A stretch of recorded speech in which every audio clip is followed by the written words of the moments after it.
Good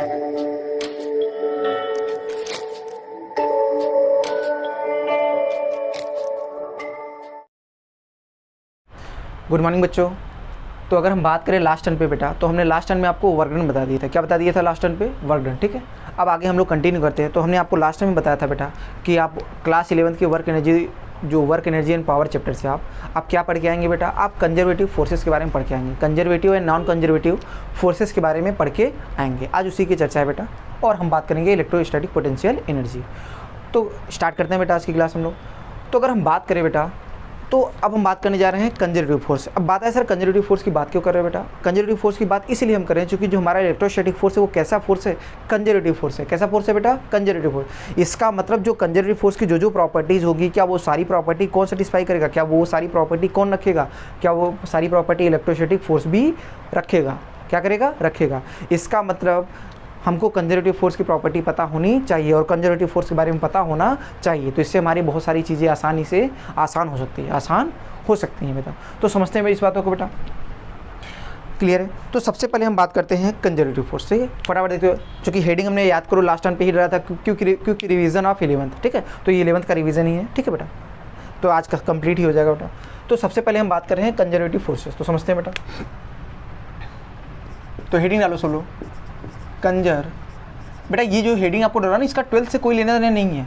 मतलब कायदे से बोलो तो लिंकेज तो है, कनेक्शन तो है बेटा, लेकिन ये जो टॉपिक है ना, ये जो आपको सिखा रहा हूँ, ये आपको ये नॉलेज में होनी चाहिए ये बातें, क्योंकि इसका पूरी तरह से कनेक्शन आपका इस टॉपिक से है जो आपको इलेक्ट्रिसिटी पोटेंशियल बता रहा है।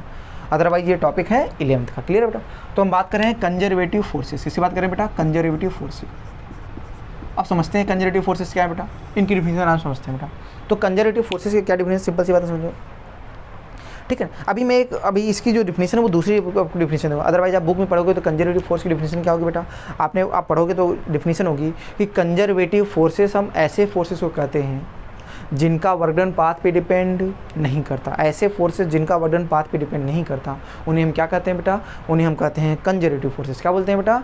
कंजर्वेटिव। तो ये आपकी डिफिनेशन आप बुकों में देखोगे बेटा। ठीक है, अब मैं थोड़ा सा उस डिफिनेशन को थोड़ा सा दूसरे अंदाज से एक दूसरी डिफिनेशन आपको दे रहा हूँ, बाकी मतलब सब वही निकलेगा। तो दूसरी डिफिनेशन मैं क्या दे रहा हूँ मैं आपको, थोड़ा अभी फील होगा इसके लिए, तो इसलिए ये डिफिनेशन मैं आपको दे रहा हूँ। तो ये डिफिनेशन क्या है बेटा? कि कंजर्वेटिव फोर्सेस हम ऐसे फोर्सेस को कहते हैं जिसमें अगर हम ऑब्जेक्ट की पोजीशन को चेंज कर दें, और फोर्स अपना डायरेक्शन चेंज न करे, तो ऐसे फोर्सेस को हम क्या बोलते हैं बेटा? Conservative forces. क्या बोलते हैं बेटा? Conservative forces. फिर समझिए बेटा, कंजर्वेटिव फोर्सेस की डिफिनेशन क्या होगी बेटा? एक दूसरी डिफिनेशन आपको दे रहा हूँ। ठीक है, थोड़ा इसे समझने में थोड़ी आसानी होगी शुरुआत में। तो कंजर्वेटिव फोर्सेस हम ऐसे फोर्सेस को कहते हैं जिसमें अगर हम ऑब्जेक्ट की पोजीशन को चेंज कर दें और फोर्स का डायरेक्शन चेंज न हो, ऐसे फोर्सेस को क्या बोलते हैं हम? Conservative forces. फॉर एग्जाम्पल, जैसे हमारा ये पेन है बेटा, सोचो इस पर mg किधर लग रहा है? नीचे की तरफ। किधर लग रहा है बेटा? नीचे की तरफ। सोचो अभी इस पोजीशन पे तो mg का डायरेक्शन किधर है? नीचे की तरफ। सोचो इधर हम कर दे तब भी mg का डायरेक्शन नीचे की तरफ। सोचो इधर कर दे तब भी mg का डायरेक्शन नीचे, इधर कर दे तब भी mg का डायरेक्शन नीचे। तो सोचो अगर ऑब्जेक्ट की हम पोजीशन चेंज करें, क्या फोर्स अपना डायरेक्शन चेंज कर रहा है? क्या नहीं, वो अब भी किधर है बेटा? नीचे की तरफ। तो इसका मतलब जो ये कौन सा इस पर फोर्स लग रहा है बेटा? Gravitational force. इसका मतलब ग्रेविटेशनल फोर्स कैसा फोर्स है? Conservative force. कैसा फोर्स है? कंजर्वेटिव। सोचो स्प्रिंग फोर्स के बारे में सोचो, स्प्रिंग को हमने थोड़ा सा दबाया तो स्प्रिंग किधर लगा? बाहर की तरफ। थोड़ा सा और दबाया तब भी बाहर, थोड़ा सा और दबाया तब भी बाहर। तो अगर हम इसको स्प्रिंग को कंप्रेस कर रहे हैं तो उस पर जो फोर्स लगा है क्या बाहरी तरफ ही लग रहा है बेटा? वो डायरेक्शन अपना चेंज कर रहा है क्या? नहीं। तो कैसा फोर्स है बेटा? Conservative force. क्लियर है बेटा? तो स्प्रिंग फोर्स भी कैसा फोर्स है बेटा? Conservative force. ठीक है, ऐसे ही अपना इलेक्ट्रोस्टैटिक फोर्स, बताओ इलेक्ट्रोस्टैटिक फोर्स कैसा है बेटा? ये भी आपका कैसा है बेटा? Conservative force. कैसे बेटा? जैसे हमने कह दिया इस कमरे में मान लो इलेक्ट्रिक फील्ड क्या है? आगे की तरफ है। किधर है बेटा? ऐसे आगे की तरफ है। ठीक है, इलेक्ट्रिक फील्ड लाइन से जा रही है बेटा। अब मान लो हमने यहाँ पे कोई प्लस चार्ज रखा है यहाँ पे, तो बताओ इस पर फोर्स किधर लगेगा? आगे की तरफ। सोचो यहाँ रखा तब भी किधर लगेगा? आगे की तरफ। यहाँ रखा तब भी किधर लगेगा? आगे की तरफ। तो बताओ हम किसी भी चार्ज को किसी भी पॉइंट पे रख दें, क्या हर बार फोर्स के आगे की तरफ लगेगा कि नहीं बेटा? इसका मतलब क्या फोर्स अपना डायरेक्शन चेंज कर रहा है क्या? नहीं। इसका मतलब इलेक्ट्रोस्टैटिक फोर्स भी कैसा फोर्स है बेटा? Conservative force. इसी तरह से जो दो मैग्नेट्स के बीच का, सोचो साउथ पोल है, पास देखो, यहाँ पे रखो तब भी रिपेल करेगा, थोड़ा दूर और रखो तब भी रिपेल करेगा, थोड़ा दूर और रखो तब भी रिपेल कर रहा है। तो ये भी कैसे फोर्स है बेटा? Conservative force. कैसे फोर्स है? कंजर्वेटिव। तो ये बेसिकली एग्जाम्पल्स थे कंजर्वेटिव फोर्स के। तो डिफिनेशन आपको क्लियर होनी चाहिए बेटा। कंजर्वेटिव फोर्सेस हम ऐसे फोर्सेस को कहते हैं जिसमें अगर हम ऑब्जेक्ट की पोजीशन को चेंज कर दें और फोर्स का डायरेक्शन चेंज न हो, तो ऐसे फोर्सेस को हम क्या बोलते हैं बेटा? ऐसे फोर्सेस को हम बोलते हैं बेटा कंजर्वेटिव फोर्सेस। क्या बोलते हैं बेटा? Conservative force. क्लियर है? इसके एग्जांपल क्या है बेटा? इसके एग्जांपल है ग्रेविटेशनल फोर्स, स्प्रिंग फोर्स, और आपका क्या है? Electrostatic force. कौन सा फोर्स? Electrostatic force. और चौथा और एग्जांपल क्या है बेटा? Forces acting between bar magnet, जो बार मैग्नेट के बीच का, हमेशा ध्यान रखना करंट कैरिंग वायर का नहीं बोल, करंट कैरिंग वायर के कारण नहीं बोलना बेटा, बार मैग्नेट्स के बीच में जो फोर्स सकता है वो भी कैसा होता है बेटा? Conservative nature etcetera. क्लियर है यहाँ तक बात? तो सबसे पहले फटाफट आप लोग सब लोग डिफिनेशन लिखिए बेटा। अच्छा सोचो, मैं सोच रहा हूँ कि पहले इससे सारी कहानी आपको समझा दूँ, पहले सारी कहानी आपको समझा दूँ तब मैं लिखाऊँ एक तरफ से, तो ज़्यादा समझेगा। तो ये बात समझ में आई बेटा डिफिनेशन? तो अभी लिखो मत, आप पहले समझ लो बेटा सारी बातें, ठीक है? फिर एक तरफ से फटाफट लिखवाना चालू करते हैं। तो एक बात तो डिफिनेशन क्लियर आई बेटा कि कंजर्वेटिव फोर्सेस हम ऐसे फोर्स करते हैं जिसमें अगर हम ऑब्जेक्ट की पोजीशन को चेंज कर दें और फोर्स अपना डायरेक्शन चेंज ना करे, तो ऐसे फोर्सेस को हम क्या बोलते हैं बेटा? कंजर्वेटिव फोर्स करते हैं। इसके एग्जाम्पल है बेटा gravitational force, spring force, electrostatic force, forces acting between बार मैग्नेट्स एटसेट्रा। ठीक है? अब बात आती है प्रॉपर्टी। क्या आती है बेटा? प्रॉपर्टी। अब एक बात तो मैंने आपको पहले बता दिया कि कंजर्वेटिव फोर्स हम क्यों पढ़ते हैं बेटा? कंजर्वेटिव फोर्स इसलिए पढ़ते हैं कि जो हमारा इलेक्ट्रोस्टैटिक फोर्स है वो कैसा फोर्स है? Conservative force. कैसा फोर्स है? कंजर्वेटिव। इसलिए ध्यान रखना बेटा कि कंजर्वेटिव फोर्स के बारे में हमको पता होना चाहिए। क्लियर है बेटा? चूँकि इसलिए हम अगर बात करें, इसलिए हम इसको स्टडी कर रहे हैं क्योंकि एक चीज़ हम पढ़ेंगे यहाँ पे जो मोस्ट इंपॉर्टेंट है, पोटेंशियल एनर्जी। क्या पढ़ेंगे? Potential energy. अभी मैं आपको बताऊंगा कि पोटेंशियल एनर्जी केवल और केवल किसके लिए डिफाइन करते हैं? पोटेंशियल एनर्जी केवल और केवल कंजर्वेटिव फोर्स के लिए ही डिफाइन किया जाता है, किसी और के लिए डिफाइन नहीं करते। इसीलिए हमारे को कंजर्वेटिव फोर्स पढ़ना बहुत ज़रूरी है। क्लियर है बेटा? तो सब अब हम बात करते हैं कंजर्वेटिव फोर्स की प्रॉपर्टीज़ की। किसी बात करते हैं कंजर्वेटिव फोर्सेस की प्रॉपर्टी। सबसे पहली प्रॉपर्टी क्या है बेटा? सबसे पहली प्रॉपर्टी है कि कंजर्वेटिव फोर्स कभी भी वर्क करता है तो अपना वर्क वेस्ट नहीं करता, अपने पास स्टोर रखता है। किस फॉर्म में? In the form of potential energy. In the form of potential energy. तो सबसे पहली प्रॉपर्टी कंजर्वेटिव फोर्स क्या है बेटा? The work done by conservative force is stored in it in the form of potential energy.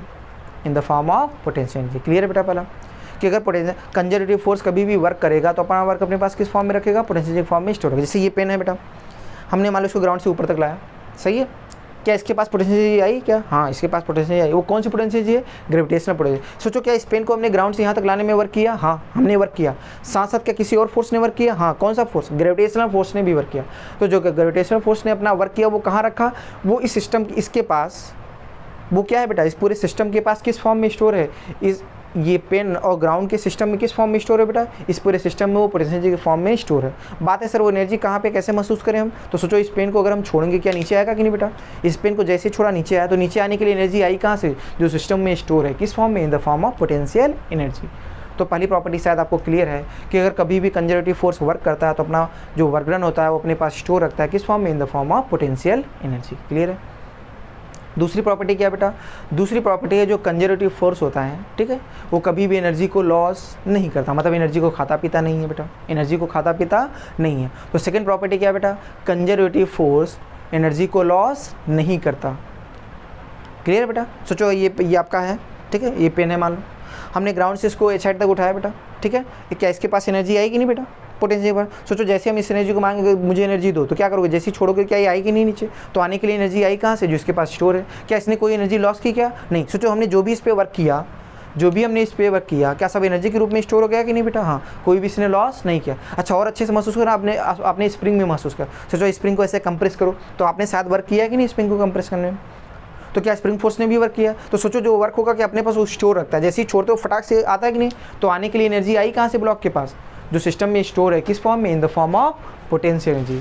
In the form of potential energy. यहाँ तक बात clear है बेटा? तो आपका सेकंड प्रॉपर्टी क्या है बेटा? कि जो कंजर्वेटिव फोर्स होते हैं कभी भी एनर्जी को लॉस नहीं करते। क्लियर है? अब हम बात करते हैं थर्ड प्रॉपर्टी। किसी बात करते हैं बेटा? Third property. थर्ड प्रॉपर्टी क्या है बेटा? कि जो कंजर्वेटिव फोर्स होते हैं उनका वर्क डन पाथ पे डिपेंड नहीं है। ये वही डिफिनीशन है जो आप लोगों के बुक में लिखा था, ठीक है। तो थर्ड प्रॉपर्टी क्या है बेटा? कि कंजर्वेटिव फोर्स का वर्क डन पाथ पे डिपेंड नहीं करता। बाकी आप डिफिनीशन के टर्म में आप वो भी बोल सकते हो बेटा। क्लियर बेटा? तो कंजर्वेटिव फोर्स की डिफिनीशन क्या, कंजर्वेटिव फोर्स का थर्ड प्रॉपर्टी क्या होगी बेटा? थर्ड प्रॉपर्टी क्या है? कि कंजर्वेटिव फोर्सेस का वर्क डन पाथ पे डिपेंड नहीं करता। क्यों बात? सोचो इस पेन को हमने ग्राउंड से एच हाइट मान लो लेकर आया, तो हमको कितना वर्क करना पड़ा? mgh। हमको कितना वर्क किया? सॉरी ग्रेविटेशन फोर्स ने कितना वर्क किया? Minus mg। चूंकि mg लग रहा है नीचे और किधर जा रहे हैं? ऊपर, तो माइनस का mg/h वर्क होगा नहीं बेटा? हमेशा रहना बेटा, जिधर फोर्स, अगर फोर्स के अपोजिट डायरेक्शन में हम डिस्प्लेस करेंगे तो वर्क नेगेटिव होगा, अगर हम फोर्स के डायरेक्शन में डिस्प्लेस करेंगे तो वर्क पॉजिटिव होगा। अब ध्यान से बताओ, एच हाइट हम ऐसे लाए तब भी वर्क क्या होगा? Minus mg। ग्रेविटेशनल का वर्क, ग्रेविटेशनल फोर्स का वर्क क्या होगा? Minus mg। सोचो इस पेन को हम चाहे ऐसे लेकर आए तब भी कितना वर्क होगा? H height. तब भी क्या माइनस एम जी एच होगा कि नहीं बेटा? सोचो इसको हम ऐसे ऐसे लेकर आए तब भी इसका और क्या होगा माइनस। सोचो क्या इस पाथ पे डिपेंड कर रहा है क्या? किस पाथ से हम लेकर आए, क्या इस बात पे वर्क डन डिपेंड कर रहा है क्या? नहीं।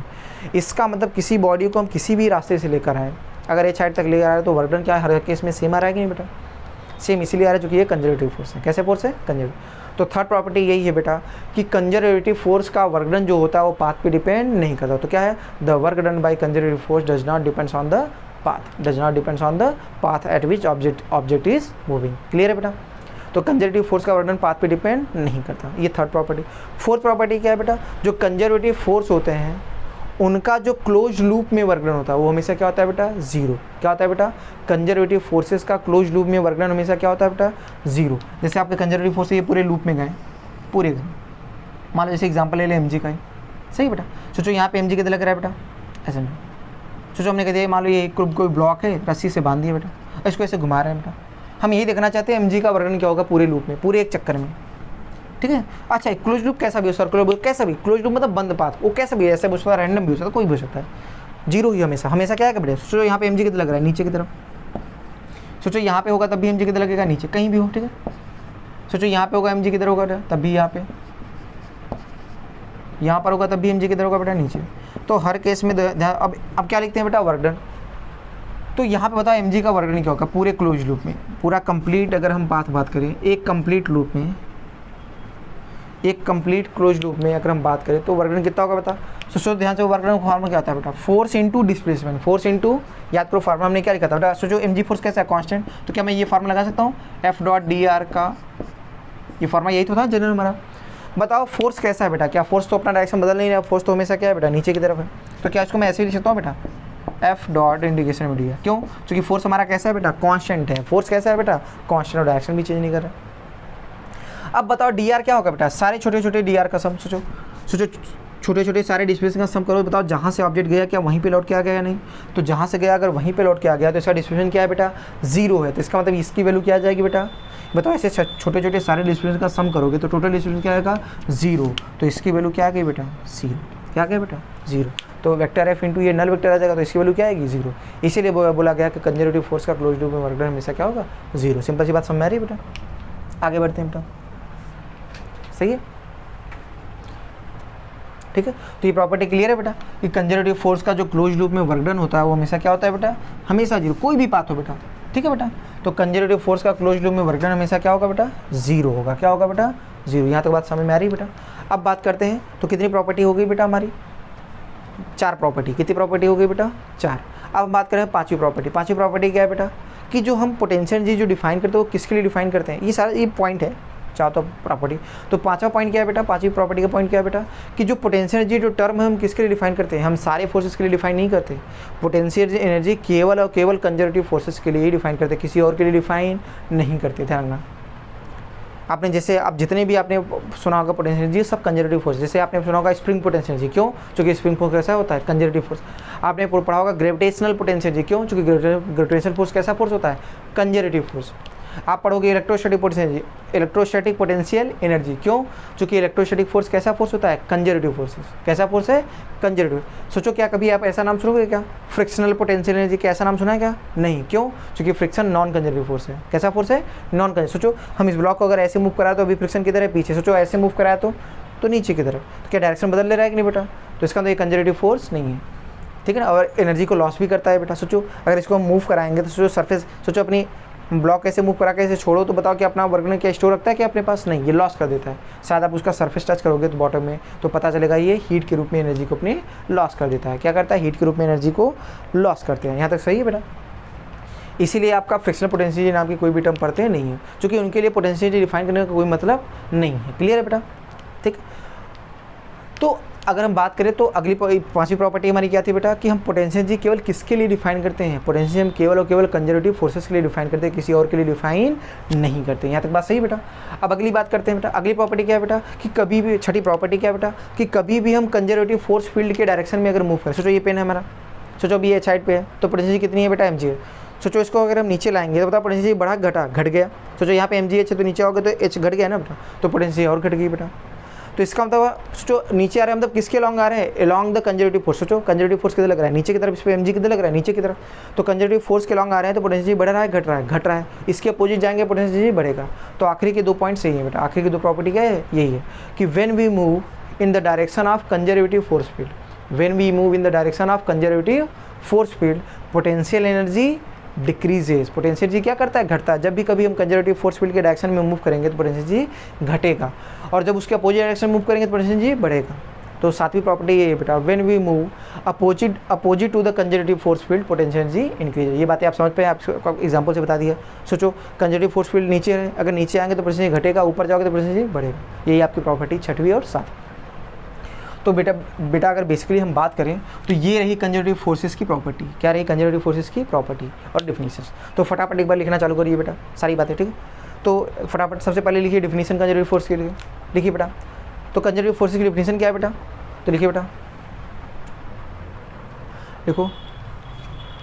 देखो द फोर्सेस, लिखिए डिफिनीशन बेटा, the forces whose direction does not changes, the forces whose direction does not changes by changing, the forces whose direction does not changes by changing position of the object, by changing position of the object is called conservative force, is called conservative force। Clear है बेटा। Example में लिखिए बेटा, example लिखिए बेटा, gravitational force comma spring force. Example में लिखिए बेटा, gravitational force comma spring force comma electrostatic force etcetera, ठीक है, एट्सेट्रा। क्लियर है। अब आइए प्रॉपर्टीज़, अगली हेडिंग लिखिए बेटा, प्रॉपर्टीज़ ऑफ कंजर्वेटिव फोर्सेस। फटाफट लिखिए बेटा, properties of conservative forces. Clear. सबसे पहली प्रॉपर्टी लिखिए बेटा, पहली प्रॉपर्टी लिखिए बेटा, जिनका लिखिए बेटा छूट रहा हो तो आराम से पीछे आप रिवाइंड करके दोबारा सुन लीजिए बेटा। पहली प्रॉपर्टी लिखिए बेटा, the work done by conservative force, the work done by conservative force is stored in it in the form of potential energy. याद है पहली प्रॉपर्टी, कंजर्वेटिव फोर्स अगर कभी भी वर्क करता है अपना वर्क डन क्या होता है, अपने पास स्टोर रखता है, किस फॉर्म में, पोटेंशियल एनर्जी फॉर्म में। तो पहली प्रॉपर्टी क्या है बेटा, the work done by conservative force is stored in it in the form of potential energy. Clear है, ये है पहली प्रॉपर्टी। दूसरी प्रॉपर्टी क्या है बेटा, लिखिए दूसरी प्रॉपर्टी, ठीक है। दूसरी प्रॉपर्टी क्या है बेटा, कि जो कंजर्वेटिव फोर्स होता है कभी भी एनर्जी को लॉस नहीं करता। लिखिए conservative forces do not lose any energy, conservative forces do not lose any energy। Clear है।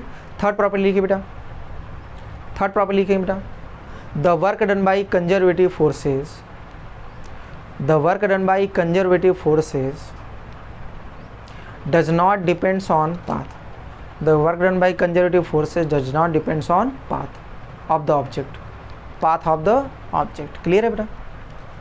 चौथी प्रॉपर्टी क्या लिखेंगे बेटा, कंजर्वेटिव फोर्स का क्लोज लूप में वर्क डन क्या होता है, हमेशा जीरो। तो लिखिए बेटा, the work done by conservative forces, the work done by conservative forces in a close loop is always zero, the work done by conservative forces in a close loop is always zero. Clear है बेटा। अब बात करते हैं अगली property, पांचवी property. पांचवी property क्या है बेटा, कि हम पोटेंशियल एनर्जी किसके लिए डिफाइन करते हैं, only for conservative forces, only for conservative forces. तो प्रॉपर्टी नंबर 5 लिखिए बेटा, we define potential energy, we define potential energy only for conservative forces. Clear है।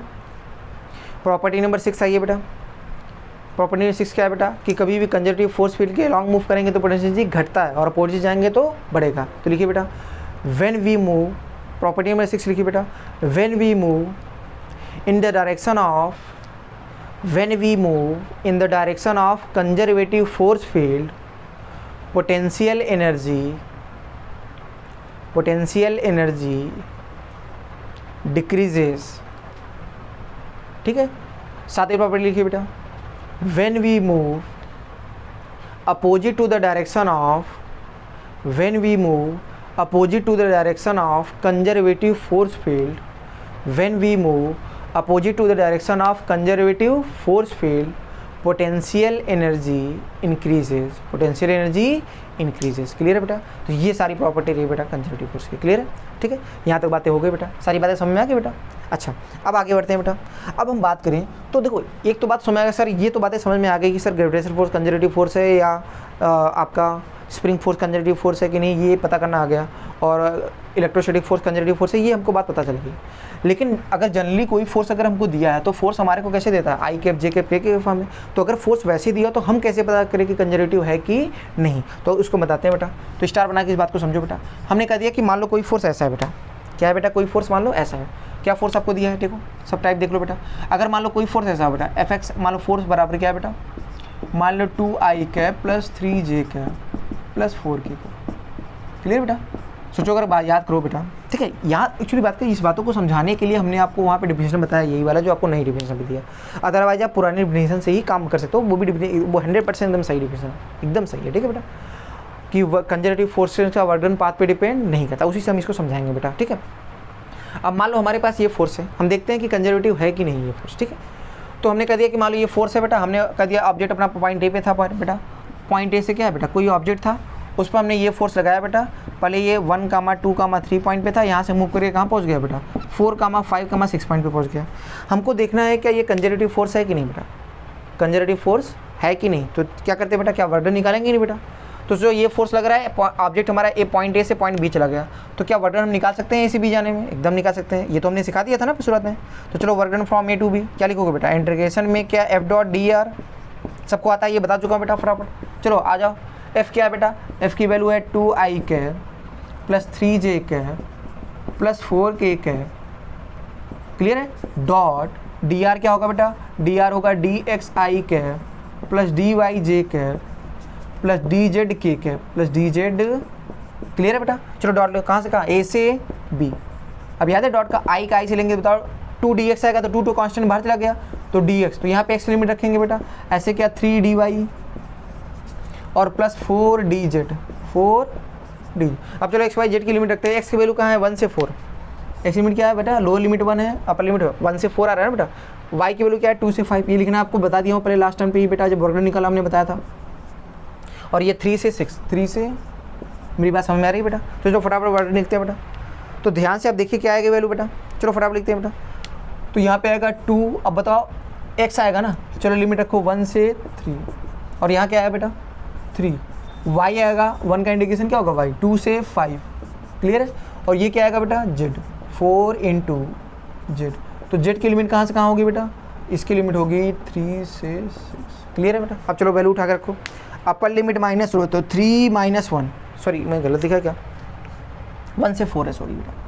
क्लियर है, अच्छा तो क्या लिखोगे बेटा, रखो अपर लिमिट 4 - 1 क्या 3 है बेटा, तो इसकी वैल्यू कितनी है कि मैं यहाँ पे लिख रहा हूँ बेटा, यहाँ नीचे लिख रहा हूँ तो यहाँ पे लिख रहा हूँ बेटा इसको। तो ये वर्क डन आपका कितना है बेटा, तो आपका है ये 2 इंटू 4 - 1 क्या 3, प्लस या 3 इंटू 5 - 2 क्या 3 आएगा बेटा, प्लस 4 इंटू 6 - 3 क्या 3 आया बेटा। तो चलो बताओ फटाफट कितना है बेटा, ये आपका आया, देखो यहाँ पे देखो 6 ये आया, ये 9 और वो कितना है 12, तो 12 ठीक है। तो आपका अगर ध्यान देखो 12 9 कितना हो गया बेटा 21 हो गया, 21 और 6 27, तो वर्क डन कितना आएगा 27।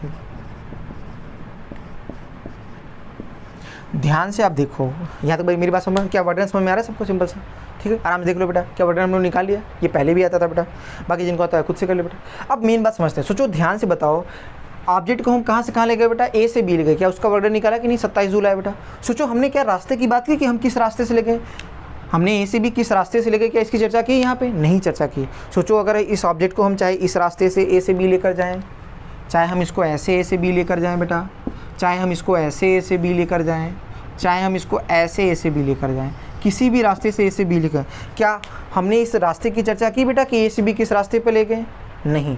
इसका मतलब किसी भी रास्ते से हम ए से बी लेकर जाएं, क्या वर्क डन हमेशा कितना आएगा 27 ही आएगा कि नहीं बेटा। इसका मतलब क्या, इस रास्ते से जाओ चाहे इस रास्ते से जाओ, चाहे इस रास्ते से बी ए से बी लेकर जाओ ऑब्जेक्ट को इस फोर्स के अंडर में, वर्क डन हर केस में क्या 27 ही करना पड़ेगा। इसका मतलब क्या इस फोर्स का वर्क डन पाथ पे डिपेंड कर रहा है, क्या नहीं डिपेंड कर रहा है। और याद करो जिस फोर्स का वर्क डन पाथ पे डिपेंड नहीं करता उसे हम क्या बोलते हैं बेटा, उसे हम बोलते हैं कंजर्वेटिव फोर्स। क्या बोलते हैं बेटा, कंजर्वेटिव फोर्स। इसका मतलब ये फोर्स कैसा फोर्स है बेटा, कंजर्वेटिव फोर्स। कैसा फोर्स का, तो पहचान क्या होगी बेटा, ये कैसा फोर्स दिख रहा है बेटा, कांस्टेंट फोर्स है। सोचो यहाँ पे कोई वेरिएबल है क्या बेटा, यहाँ पे कोई वेरिएबल नहीं है, ये कैसा फोर्स है, कांस्टेंट फोर्स। तो हमेशा एक बात ध्यान रखना, जितने भी कांस्टेंट फोर्स होते हैं सारे क्या होते हैं बेटा, कंजर्वेटिव। तो यहाँ पे नोट करके ध्यान रखना कि अगर कोई भी कांस्टेंट फोर्स आपको दिखा, कैसा दिखा बेटा, कांस्टेंट, तो कांस्टेंट फोर्स जो होते हैं वो हमेशा क्या होते हैं बेटा, हमेशा कंजर्वेटिव होंगे। क्या होंगे बेटा, ये बात ध्यान रखना बेटा। कैसे होंगे बेटा? हमेशा कंजर्वेटिव। तो कांस्टेंट फोर्स क्या होते हैं? हमेशा कंजर्वेटिव फोर्सेस होते हैं, ध्यान रखना बेटा। तो ये कंजर्वेटिव फोर्सेस हैं, ठीक है बेटा। हमेशा जितने भी कांस्टेंट फोर्स होंगे वो कैसे होंगे बेटा? कंजर्वेटिव। एग्जांपल भी देख लो, जो ग्रेविटेशनल फोर्स कैसा फोर्स था? कांस्टेंट। कैसा है? कंजर्वेटिव। mg था ना, याद है? तो कैसा फोर्स है? कंजर्वेटिव। क्लियर है? मेरी बात समझ में आ रही है बेटा? तो आराम से नोट कर लो इसको बेटा, आराम से क्या करो, नोट कर लो। क्लियर है बच्चों? तो हमने एक बात तो सीख ली कि बेटा जितने भी कांस्टेंट फोर्स होते हैं सब कैसे होते हैं बेटा? कंजर्वेटिव, ठीक है। तो पहला टाइप समझ में आया बेटा। दूसरे टाइप का देखते हैं बेटा कि अगर कोई फोर्स मान लो ऐसा बेटा, जैसे ये तुम्हारे सामने एग्जांपल है, हमने कह दिया मान लो xi cap plus 2i j cap plus z square के, मान लो ये फोर्स है, ठीक है। हमने किसी बॉडी पर ये फोर्स लगाया बेटा, ठीक है ना। क्लियर है? बॉडी कहाँ से कहाँ? ए पॉइंट से बी पॉइंट लेगा बेटा, ए पॉइंट से बी पॉइंट। मान लो इसका कोऑर्डिनेट है 1,2,3 ले लेना, वही। और दूसरे क्या है बेटा? 4,5,6 ये है बेटा, 4,5,6। तो हम देखना चाहते हैं इसका क्या निकालना चाहिए? ए से बी वर्गन निकालना चाहते हैं। तो वर्गन निकालने का वही तरीका जो हम लोग जानते हैं बेटा। चलो वर्गन फटाफट निकालते हैं बेटा। इंटीग्रेशन में F dot D R, integration में एफ डॉट डी आर। चलो फिर फटाफट लिखते हैं बेटा। एफ एक्स आई कैप प्लस 2y जे कैप प्लस जेड स्क्वायर के कैप प्लस जेड स्क्वायर के कैप डॉट, और ये क्या होगा बेटा? डी आर डी एक्स आई कैप प्लस डी वाई जे कैप प्लस डी जेड के। क्लियर है? चलो डॉट पर लो। ये कहाँ से कहाँ बेटा? ए से बी। तो ध्यान से बताओ इंटीग्रेशन में क्या है बेटा? एक्स डी एक्स, ठीक है ना। ऐसे क्या होगा बेटा? 2 कांस्टेंट बाहर जाएगा क्या? वाई डी वाई, और जेड वाले क्या होगा बेटा? Z square D Z. Clear है यहाँ तक? चलो लिमिट रखते हैं बेटा। एक्स की लिमिट क्या? 1 से 4 है। वाई की लिमिट कहाँ से बेटा? 2 से 5, और जेड की लिमिट क्या है बेटा? 3 to 6। यहाँ तक सही बेटा? ये लिमिट रख दिया बेटा। अब चलो याद करो, अब इसका बताओ इंडिकेट करते हैं बेटा। एक्स का क्या होगा? X square by 2। एक्स का इंडिकेशन क्या होगा बेटा? X square by 2। चलो लिखते हैं बेटा। तो ध्यान से आप देखो, तो आएगा बेटा एक्स स्क्वायर बाई 2। चलो लिमिट रखते हैं बेटा 1 से 4। ऐसे बताओ 2 वाई का क्या होगा बेटा? Y square by 2। लिमिट रखते हैं क्या बेटा? 2 से 5। क्लियर है? ऐसे जेड स्क्वायर का क्या होगा? जेड के पावर में का इंक्रीमेंट अपॉन पावर से डिवीजन, तो जेड की पावर 3/3। चलो लिमिट रखते हैं बेटा 3 to 6, ठीक है। अब चलो इंडिकेट, अब क्या लिखेंगे? इंडिकेट करके अब लिमिट रखते हैं बेटा, upper limit minus lower limit. तो बताओ कितना आ जाएगा? फटाफट यहाँ लिखते हैं बेटा, यहाँ लिख रहे हैं बेटा। तो जब रखोगे तो सबसे पहले अपर लिमिट को 4 का स्क्वायर 16, 16 में से गया 15, 15/2 आया, ठीक है ना। Upper limit minus lower limit. यहाँ पर भी रखो बेटा, अपर लिमिट रखो 5 का स्क्वायर 25 माइनस 2 का स्क्वायर 4, 25 में से 4 गया 21/2। तो 2 × 21/2 तो क्या आएगा बेटा? 21 दूनी 42/2 बोल दो क्या? ऐसे लिख रहा हूँ, सीधे जुड़ जाएगा बेटा। और प्लस यहाँ पे कितना आएगा बेटा? यहाँ पे ध्यान दो, 6 रखोगे, 6 का क्यूब कितना होता है? 216, 3 का क्यूब 27, 216 में से 27 गया, कितना बचा? 216 में से 27 जाएगा, कितना बचेगा बेटा? 89, 189। देखो 189/3। देखो 6 का क्यूब कितना होगा? 218, 216, 216 और 27, 216 में से 27 गया, 16 ये गया बेटा, और 11 और 16 और 11 जाएगा तो आपका बचेगा 100, एकदम सही 189। क्लियर? अच्छा चलो जोड़ते हैं फटाफट। तो ध्यान से देखो ये कितना आएगा, इन दोनों को जोड़ो। ये तो 15/2 7.5 होगा कि नहीं बेटा? ये 21 है बेटा, और ये कितना आ जाएगा बेटा? 3 6 18, 63 आएगा कि नहीं बेटा? चलो जोड़ लो फटाफट सबको। तो कितना आएगा बेटा? 3 1 4, 4 7 4 11, 1 हासिल। और फिर ये कितना हो जाएगा बेटा? 6 2 8, 8 और 1 9। कितना जूल का वर्ग? समझ आ रहा बेटा सबको? तो 91.5 जूल। कितना वर्ग आएगा बेटा? 91.5। ना तो सही है बेटा? तो आपका आंसर क्या है बेटा? 91.5 जूल का वर्ग। अब सोचो क्या इस क्वेश्चन में भी हमने ये चर्चा की ए से बी हम किस रास्ते से गए? नहीं। इसका मतलब ए से बी हम किसी भी रास्ते से जाएं, चाहे ऐसे जाएं, चाहे हम ऐसे जाएं, चाहे हम ऐसे जाएं, किसी भी रास्ते से ए से बी जाओ, क्या हर केस में वर्क डन 91.5 जूल होगा कि नहीं बेटा? इसका मतलब क्या इस फोर्स का वर्क डन भी पाथ पे डिपेंड कर रहा है क्या? नहीं डिपेंड कर रहा है। इस फोर्स का वर्क डन भी पाथ पे डिपेंड नहीं कर रहा है। तो यहाँ से क्या बात क्लियर होगी बेटा कि अब दूसरे टाइप का फोर्स कैसा होगा बेटा कि अगर कोई फोर्स ऐसा हो बेटा, आई के साथ एक्स का फंक्शन, आई के साथ एक्स का फंक्शन, और जे के साथ वाई का फंक्शन, जे के साथ वाई का, और के साथ जेड का फंक्शन। अगर इस तरह का कोई भी फोर्स हो कैसा फोर्स बेटा? ऐसा फोर्स जिसमें आई के साथ एक्स का फंक्शन, जे के साथ वाई का फंक्शन और के के साथ जेड का फंक्शन हो। इस तरह का कोई भी फोर्स हो तो उस फोर्स को भी हम क्या बोलते हैं बेटा? कंजर्वेटिव। चूंकि ऐसे फोर्स का वर्क डन भी क्या होगा? पाथ पे डिपेंड नहीं। तो ये भी कैसा फोर्स है बेटा? Conservative force. तो ऐसे फोर्सेस को हम क्या बोलते हैं? Conservative forces. क्लियर है यहाँ तक बेटा? तो ये भी हमारा कंजर्वेटिव। सोचो देखो, आई के साथ एक्स का फंक्शन, जे के साथ वाई का, अब कुछ भी हो सकता है, एक्स स्क्वायर प्लस एक्स हो, कुछ भी हो, ये Y square plus 2y plus जो भी हो, ये आपका जेड का जो भी हो अपना, ठीक है, ये जेड का फंक्शन होना चाहिए।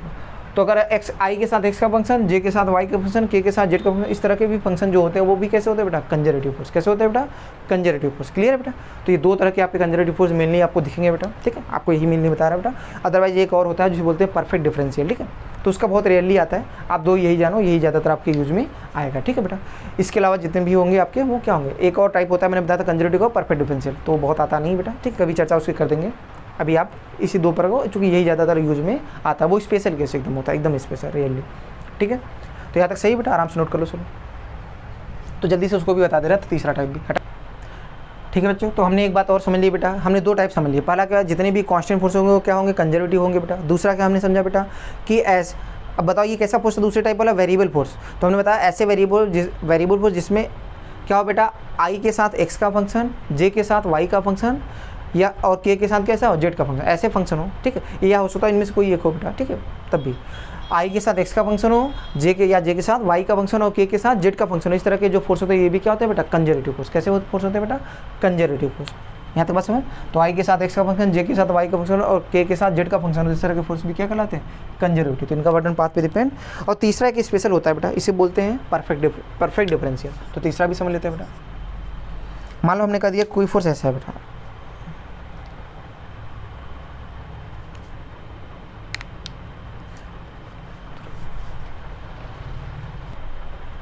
ठीक है बेटा। तो परफेक्ट डिफरेंस तीसरा जो केस है, तीसरा जो टाइप है वो परफेक्ट डिफरेंस है, उसको देख ले। हमने कह दिया कि मान लो कोई एक फोर्स ऐसा है बेटा, कैसा है बेटा? 2xy³ आई के प्लस 3x² y² जे के, इतना, ठीक है, इतना न्यूटन है। और हमने मान लो ये फोर्स लगाया, बॉडी पहले पॉइंट ए पे था, उसके बाद में वही 1 2 3 रखते हैं बेटा, ठीक है, 1 2 3 है, फोर्स लगाया, ए से कहाँ पहुँच गया बेटा? बी पे। बी पॉइंट का कोऑर्डिनेट क्या है बेटा? 4 5 6। क्या लिखना है बेटा? ए से बी वर्क डन लिखना है। क्या लिखना है बेटा? Work done. तो वर्क डन कैसे लिखेंगे? वही सेम, इंटीग्रेशन में एफ डॉट डी आर। चलो फटाफट लिखते हैं बेटा। एफ कितना है बेटा? फटाफट बताओ। आपका है 2xy³ आई के प्लस 3x² y² जे के। क्लियर है बेटा? ये एफ हो गया। Dot D R, D R को हम क्या लिखेंगे? डी आर को हम लिखेंगे dxi कैप प्लस dy जे कैप प्लस dz के कैप। क्लियर है बेटा यहाँ तक? चलो फटाफट दे दो। चलो डॉट करते हैं, ए से बी करना है, चलो फटाफट करते हैं। अब बताओ आई का आई से डॉट लो, कितना होगा बेटा? 2xy³ dx प्लस यहाँ पे कितना है बेटा? y वाला देखो, z वाला तो है ही नहीं था, तो वो तो रहेगा ही नहीं बेटा। तो 3x² y² dy। क्या ये आया कि नहीं बेटा? इनको ये कहाँ से कहाँ बेटा? ए से बी, ए से बी। अब देखो ये ऐसा तो नहीं है कि x वाला अलग होगा y वाला। देखो x वाले में भी x y दोनों है बेटा, तो वेरिएबल्स को आसानी से हम सेपरेट नहीं कर पा रहे हैं बेटा। सोचो ना, केवल एक वेरिएबल में नहीं आ रहा है कि आराम से हम अलग अलग कर लें बेटा। यहाँ भी XY आ जा रहा है, यहाँ भी XY आ जा रहा है, तो ऐसे इंडिकेशन को हम ऐसे डायरेक्टली कर नहीं सकते, ठीक है ना? ठीक है, तो क्या करना पड़ेगा? तो ध्यान से अगर आप देखो तो ये जो फंक्शन आपको दिया है, ये अंदर का जो फंक्शन दिया है, अब अभी बताएंगे कैसे चेक करते हैं। ये जो अंदर का फंक्शन है वो देखोगे बेटा, वो आपका है, वो डिफ्रेंशिएशन है बेटा आपका x² y³ का। देखो आप करके, फर्स्ट देखो, आप देखो, फर्स्ट इंटू सेकेंड का डिफ्रेंशिएशन 3y² और dy plus second into first का डिफ्रेंशिएशन 2x dx। आप चाहो देख लो बेटा। मान लो इसको हमने इसको क्या मान लिया बेटा? इसको पहला मान लिया, इसको दूसरा। तो पहला इंटू दूसरे का डिफ्रेंशिएशन 2x dx प्लस दूसरा इंटू पहले का डिफ्रेंशिएशन 3y² dy। तो इसका क्या डिफ्रेंशिएशन ही तो दिया है ऊपर, ध्यान देखो क्या है बेटा? ऊपर इसका डिफ्रेंशिएशन दिया है बेटा। अब ध्यान से बताओ, इसकी लिमिट हम रख लेते हैं बेटा, x² y³ की वैल्यू रख देते हैं बेटा। सोचो x² y³, तो बताओ इसका डिफरेंस दिया है ए से बी। अब सोचो ए पॉइंट का कोऑर्डिनेट क्या है बेटा? ए आपका 1 2 3 है, ए बी वही है ना। अब ध्यान से बताओ, अगर इस पूरे को के मान लो, अंदर वाली चीज़ को हम क्या मान लें बेटा? के। तो हमने क्या किया बेटा? अंदर वाली चीज़ को हमने क्या मान लिया बेटा? के। यहाँ लिख दो, तो वेयर के बराबर आपका क्या है वहाँ पे? के बराबर आपका है x² y⁴, ठीक है, यहाँ लिख दे रहा हूँ। यहाँ मैं लिख दे रहा हूँ ब्रैकेट में, जहाँ पे के आपका क्या है एक्स स्क्वायर वाई। सोचो अगर हमने के मान लिया इस पूरी अंदर की चीज़ को, तो डी के हो गया कि नहीं, डी के का इंडिकेशन क्या के आएगा, लेकिन लिमिट के किसका मान रखोगे यहाँ, के का मान, और के क्या है बेटा एक्स स्क्वायर वाई की पावर 3। ये मान कहाँ से आएगा, हर एक पॉइंट के लिए इसकी वैल्यू निकालो। जैसे ए पॉइंट ये है, इसके लिए बताओ एक्स स्क्वायर वाई की वैल्यू क्या होगी, एक्स स्क्वायर मतलब 2 का स्क्वायर, 2 स्क्वायर कितना आ जाएगा बेटा 4, और वाई क्यूब मतलब 3 का क्यूब, 3 का क्यूब कितना हो जाएगा 27, 27 चौका कितना हो जाएगा बेटा 27 चौका कितना हो जाएगा 27 गुणित 4, तो कितना होगा 7 चौका 28 और 4 दूनी 8, 8 2 108 आएगा, कितना आएगा बेटा 108 लोअर लिमिट। ऐसे बताओ क्या इसकी भी इसका भी मान, अब बताओ ये लोअर वाली लिमिट आ गई बेटा, ए पॉइंट का जब रखा है एक्स और वाई का मान तो के की वैल्यू आ गई। ऐसे बी पॉइंट के लिए एक्स और वाई का, एक्स वाई मतलब एक्स कोऑर्डिनेट और वाई कोऑर्डिनेट मान। तो चलो बी को मैंने कुछ गलती किया क्या है वाले में, फिर से एक बार चेक कर लेते हैं बेटा।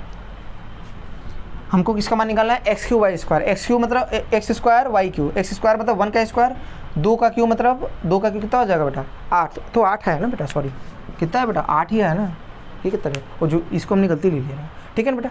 अब ऐसे ही इस वाले पॉइंट के लिए क्या निकालेंगे, एक्स क्यू के का मान निकालोगे, तो बताओ बी पॉइंट के लिए बताओ एक्स कोऑर्डिनेट कितना है 4, वाई कोऑर्डिनेट 5 है, तो 4 का स्क्वायर एक्स स्क्वायर ना 4 का 16 और 5 का क्यूब 125, 125 और 16 कितना आएगा बेटा 125 गुणित 16 कितना आएगा, तो 125 गुणित 16, तो 125 का 25 से अगर करो 4 से 2500 का 100 हो जाएगा, ठीक है 2500 का 100 और 5 चौक 20, 120 2000 आ रहा है क्या बेटा, 125 गुणित 16 पर कितना रहा है 2000 आ रहा है, कितना आ रहा है बेटा, ठीक है 125 गुणित 16 कितना आएगा बेटा 2000, यहाँ तक सही बेटा, क्लियर है। तो इसको सब्ट्रैक्ट कर लेते, बताओ इसका इंडिकेशन क्या होगा, के रख दो उठा के, तो 8,2000, तो वैल्यू कितनी आई 2000 माइनस इतना, तो कितना आ जाएगा 1992 जूल। तो ये आपका वर्डन हुआ बेटा। बेटा कंफ्यूज मत हो, यहाँ पे लिमिट पे ही थोड़ी कंफ्यूज सर, पहले तो ये समझ में आया सर यहाँ से आपने ये कैसे लिख दिया, ये समझाता हूँ कैसे लिखा मैंने, इसका भी समझाया नहीं कैसे, मैंने बस सिंपल बताया कि ये जो डिफरेंशियल आ रही है इसका डिफरेंस करो तो यही आएगा बेटा, ये कैसे लिखा है अभी आपको समझाता हूँ इसका रूल, पहले यहाँ तक समझ में आ रहा है बेटा। अब फिर हमने कहा इसको के मान लो तो डी के हो गया बेटा, अब के का मान क्या है बेटा, ये है एक्स स्क्वायर वाई क्यू, तो हर एक पॉइंट के लिए इसका मान निकाल लो, ए पॉइंट और बी पॉइंट के लिए, क्लियर है, तो यहाँ से वैल्यू आ जाएगी, सही है।